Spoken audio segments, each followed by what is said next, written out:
Une fois le renommage effectué, nous allons passer en vue de perspective afin de vérifier si le système est bien placé à l'intérieur de la modélisation. Il ne faudra pas hésiter à tourner autour pour voir s'il n'y a pas d'aberration, de choses bizarres qui se passent lors de la rotation. Par la suite, nous pourrons passer soit à la conception du squelette du bras ou de la jambe. Il n'y a pas d'ordre spécifique. Par contre, ne faites les choses que d'un côté. Donc, soit je fais tout à droite du personnage, donc à sa droite à lui, donc avec le bras droit et sa jambe droite, ou alors je fais son bras gauche puis sa jambe gauche, car nous utiliserons des outils de symétrie afin de nous éviter de faire deux fois le même travail.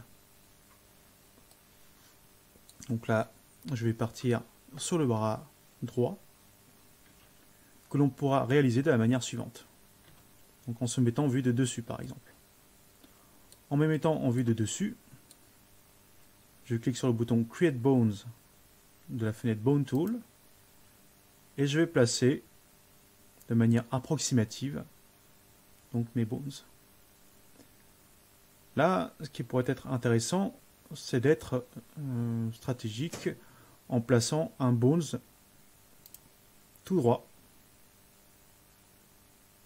en le faisant passer par le plus d'éléments possibles. C'est-à-dire en le faisant passer par l'épaule, le coude, le poignet et les phalanges.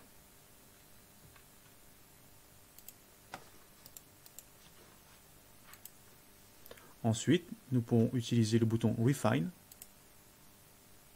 afin de placer les différentes articulations correctement aux bons endroits. En utilisant cette technique, nous sommes sûrs que notre système sera correctement aligné. Donc on ne perd pas du tout l'effet rectiligne. Et avec le Refine, donc, nous gardons toujours cette linéarité pour avoir notre système bien droit. Et nous pourrons ensuite réajuster pour plier notre système et avoir donc, notre système de pliure en IK Solver qui viendra nous aider. Donc, si nous réalisons le bras de cette manière, faites attention, parce qu'en passant en vue de perspective, nous voyons qu'en fait le bras se retrouve au sol. Donc comme je ne suis plus en bon edit mode, je peux sélectionner la clavicule et monter le système afin de le replacer correctement au niveau du bras. La vue de perspective n'étant pas très pratique, nous pourrons passer en vue de face afin de replacer correctement le squelette.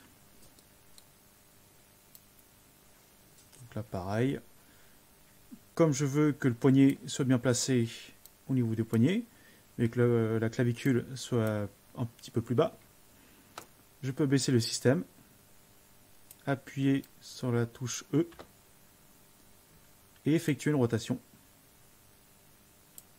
Ici là pour que l'épaule se retrouve au niveau de l'épaule, le coude au niveau du coude et le poignet au niveau du poignet,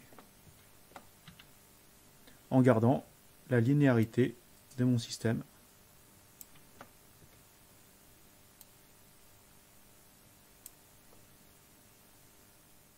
Si cette méthode ne vous convient pas ou que vous ne l'avez pas comprise,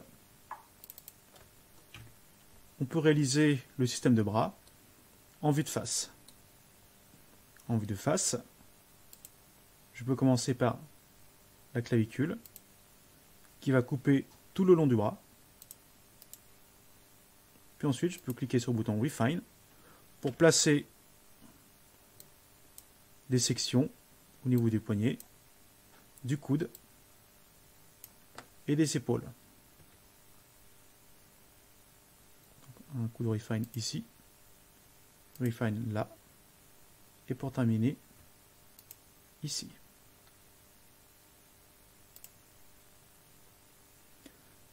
Grâce à cette technique, je garde l'alignement.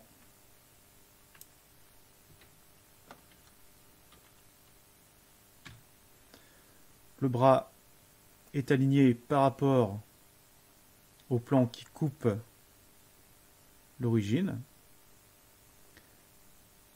Mais par rapport à ma modélisation, je dois reculer le système un tout petit peu. Voilà, comme ça. En vue de perspective, je tourne autour pour regarder si c'est OK.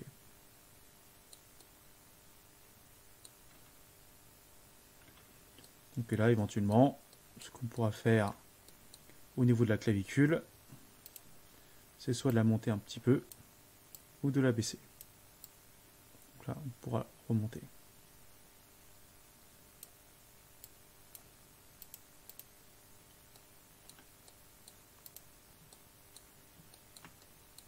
Une fois que c'est terminé,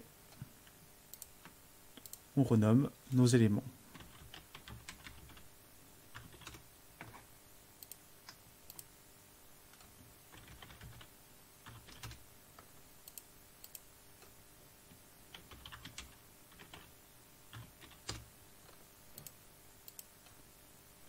Ici, le poignet droit.